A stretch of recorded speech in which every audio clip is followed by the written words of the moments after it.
Good morning everyone. Good morning ma'am. I'm going to discuss the chapter 6, the films, objectives, definition of terms, significance of films, and the basic parts of films. So this is the objectives. So this is definition of terms. Definition of terms. Film is a sheet of celluloid used as a base for photographic sensitive material. Another definition of the term film is a cellulose tape or plate where silver salts are suspected capable of recording light. Development is the chemical treatment process which causes a latent image to become a visual image.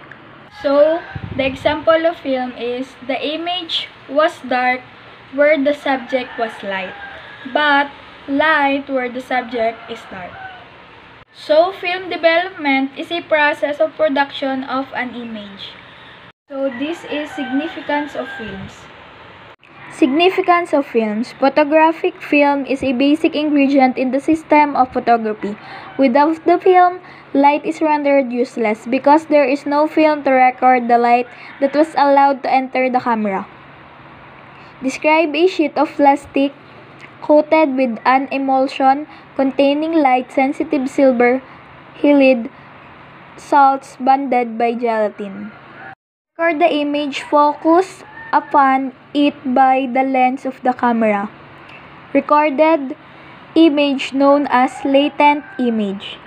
So, photographic film is a chemically reactive material that records a fixed or still image through the action of light. So, the primary function of film. Because it is not visible on the camera. So, when the chemical change has taken place and the latent image became negative. So, this is the basic parts of the film. The base, emulsion of side, film sprocket, film leader, and film frame. This illustration shows the 5 basic parts of the film. The base, film sprocket, film frame, emulsion side, and film leader. So this is the example of negative film and printed film. Emulsion side. Emulsion side. Films for photography are coated with a number of very thin light-sensitive emulsion layers consisting of silver salt and or dyes. So this is the sample picture of a emulsion side. So next is base. Base are cellulose acetate and other acid esters such as triacetate. Bases may be transparent, translucent, opaque, or what we call NY91 calls base as acetate base. And then sprocket. Sprocket. Holes at the top and bottom for widening the film accurately through the camera. So this photo shows the holes in the top and the bottom. And film frame. The last is film leader. Film frame is a subdivision of a long strip of film in which each image is separated from the other. And then film leader is found at the tip of the rolled film designed to guide the photographer for easy insertion of the film onto the film take-ups fall of the camera. This photo shows the different format of 35mm film.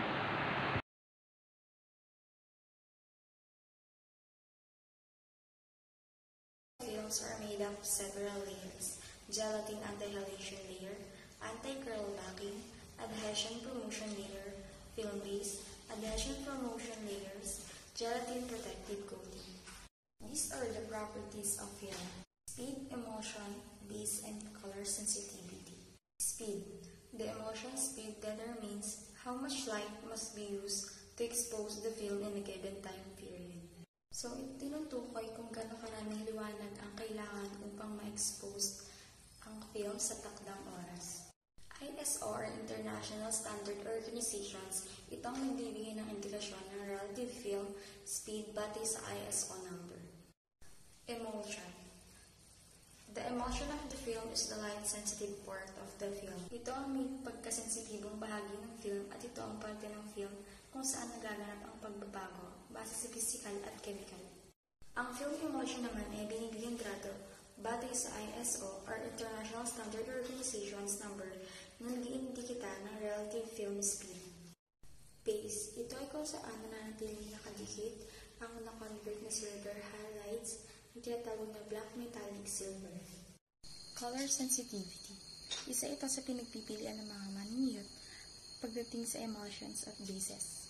Ang emulsion ay pagdating sa color sensitivity ay ang pure emulsion na nakakabuo lamang ng mga rehiyon na asul, lila at visible ultraviolet, ngunit ito ay colorblind. Graininess. Negative image is composed of grains, metallic silver, which adhere to a transparent base. Ito yung granular appearance sa pinakamalaking larawan. Ang granular appearance ay nagmula sa isang negative image na binubuo ng grains or metallic silver na kasunod ng transparent base. So, doon lumalabas yung grains na kapag pinalaki ang larawan ay saka masisilayan ang granular appearance. Contrast. It is a degree of difference in tone between the lightest and darkest areas in any photograph. Ito ay ang sukatan ng pagkakaiba ng tono sa pagitan ng light at dark areas ng fotografiya. Sharpness and acutance. The sharpness of a negative refers to the precision with which a boundary between areas or varied contrast is reproduced. Ito ay ang katumpakan kung saan ang isang hangganan sa pagitan ng mga area ng iba't ibang kaibahan ay muling ginawa. Emotions are divided into four general types according to the way in which they render color differences as brightest differences. Monochromatic film. Because of its limited color sensitivity, it has no use in regular photography. It is used primarily for copying. Orthochromatic film. Sensitibo ito sa ultraviolet, violet, verde, at yellow-green na mga bahagi ng spectrum.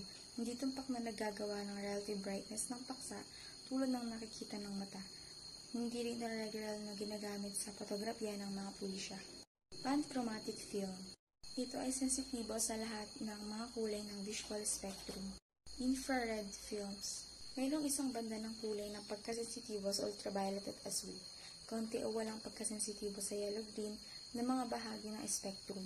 At pangalawang bandang lubos na nagdagdagan ang pagiging sensitibo na hindi nakikitang pula at infrared. So, sa acutance sa film is hindi ka basta-basta magpipicture. Siyempre, meron kang standards na kakailanganin para makakuha ng magandang picture. So, acutance, on the other hand, is a measure of tendency of an emulsion to diffuse light. It refers to the ability of photographic material to show a sharp line of demarcation between areas receiving different exposure. So, sa isang image, magpipicture tayo ng iba't ibang side or iba't ibang pwesto. So, hahanap tayo ng magandang place para makakuha ng isang litrato. Then, pag nakakuha tayo ng picture, doon natin ma-identify o ma-measure yung emulsion or yung pagkakaiba ng dalawang picture sa ating nakuhang larawan. Then, sa an emulsion of high acutance will produce very sharp image. So, yung high acutance or very sharp image, makikita natin sa baba. Yun yung mas malinaw o doon tayo makakakuha ng mas magandang ebidensya dun sa crime scene na ating pinicturan. Then, lesser acutance will produce negative which are less sharp. So, negative yung nasa taas dahil mas malabo or very sharp, very lesser emulsion lang siya or hindi natin makikita yung pagkakaganda ng picture niya, kaya less. So, sa film, napakahalagang malaman natin kung ano nga ba yung speed. Ang speed ay determined by the degree of sensitivity of an emulsion to light, which is known as high sensitivity. So, sa speed, ang mas mabagal na speed ng isang film, mas makikita natin o mas mapipicture out natin kung ano nga ba yung film na pinapanood natin. Then, sa film, kung gagawa tayo ng film, dapat pare-parehas lang yung kulay or yung ISO ng isang film. Then, tama lang yung bilis niya para mas maintindihan or ma-figure out ng mga manonood kung ano nga ba yung pinapanood nila. So, ang emulsion nga ay maaaring slow and fast. Slow emulsion because they need more light in order to yield an acceptable image. So, sabi ko nga kanina, pag mabagal, mas nangangailangan siya ng linaw ng image and then para mas mabigyan tayo ng katanggap-tanggap na larawan or ng isang film at ma-identify nga natin kung ano yung pinapakita sa isang film. Then, we have fast emotion are relatively emotion. Sila nga yung mas mabilis na emotion na kung saan sila yung mas nangangailangan ng linaw din para mabalance na mabilis pero malinaw, then mabagal pero malinaw. Ang isang International Standards Organization, American Standards Organization, and Japanese Standards Organization ay ilan lamang sa emulsion na kailanganan natin para makapagbuo tayo ng isang film at doon natin malalaman kung gaano nga ba kalinaw na larawan ang kakailanganin natin para makapagbigay sa mga audience ng katanggap-tanggap na larawan. Index exposure ratings ay, as a photographer or as a developer of a film, dapat alam natin kung paano magde-develop or magpa-process ng isang magandang film na kung saan alam natin yung balance, consistency. Dapat sa film, maipakita rin natin yung magandang larawan or maipakita natin yung pagkakaiba or yung similarities ng isang film and dapat ma-identify nila kung ano nga ba yung pinapakita natin or ano nga ba yung mensahe ng ating film na hindi lang tayo gumawa ng film para maglaro. Dapat gumawa tayo ng film kasi gusto natin makapag-share sa ibang tao.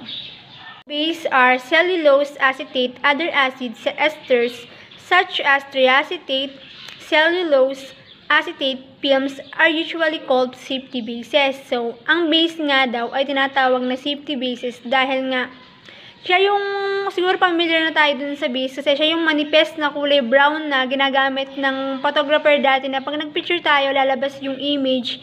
Then, dark siya or black and white lang yung kulay niya.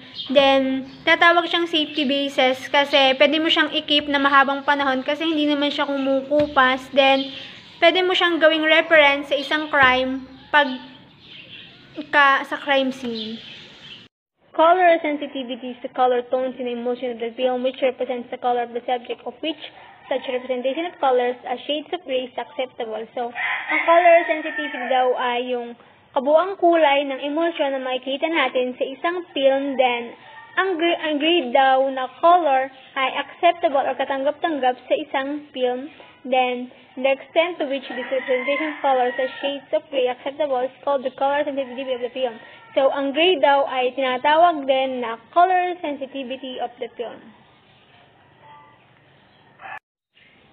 How to load the camera with a film. So, first step, hold the camera firmly on the top of the table. So, hawakan daw natin na mabuti ang camera sa ibabaw ng mesa. Then, pangalawa, open the back case of the camera by pushing the film rewind button, then pull the rewind crank. So, pangalawa ay buksan daw natin yung case ng camera sa pamamagitan ng pagtulak ng film rewind button, then hilahin daw natin yung rewind crank. Then, pangatlo, pull the film leather from the film cartridge and insert the film into the film pickup tool. So, hilahin daw natin yung film leather galing sa film cartridge and ipasok daw natin yung film under the film pickup spool. Then, pang-apat, make sure that the film sprocket is engaged into the film sprocket tooth of the pickup spool of the camera. So, siguraduhin daw natin na film sprocket daw ay nakatuon sa film sprocket tooth o sa ngipin ng film sprocket para daw ma-pick up ng spool of the camera.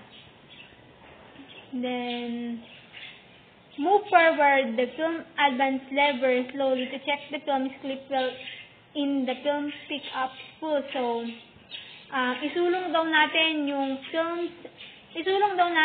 film ng dahan-dahan para daw masiguro natin na yung film ay nakaklip ng ayaw sa film pickup spool. Then, close the back case, pressing it tightly to make the lock latch. So, saraduhan daw natin sa pamamagitan ng pindot ng mahigpit ang lock clutch. Then, move forward the film by advancing the advance lever, cock and fire the shutter. When cocking the shutter for the second time, the frame counting should be set 1. So, isusulong daw natin yung film sa pamamagitan ng pag-advance ng lever cock and fire the shutter. Then, dapat daw naka-frame counter siya na nakaset sa 1. Then, pang last, now you're ready to shoot. Pwede ka nang mag-picture or pwede ka nang maging photographer.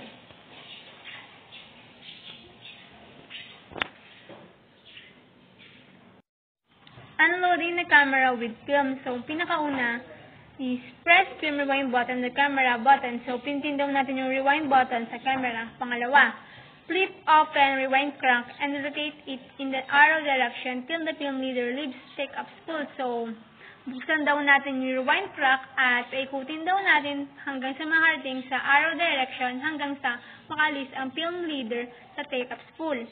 Pangtatlo, try to rotate the crank smoothly without jerks and not too fast to avoid traces of static electricity on film. So,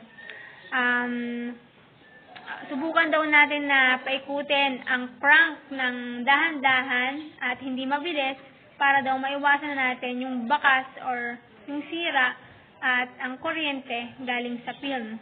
Then, pang-apat, pull film rewind knob all the way out. So, hilahin daw natin ang rewind knob palabas. Panglima, case the back of the camera. Remove the cassette holding the film rewind knob. So, buksan daw natin yung likod ng camera. Then, alisin daw natin yung cassette. Hawak ang film rewind knob. Then, pang-anim, keep the exposed film by wrapping it with the black color material. It will develop immediately. So, panatilihin daw natin na naka-expose yung pelikula sa pamamagitan ng pagbabalot ng itim na material kung hindi pa ito nabubuo kaagad.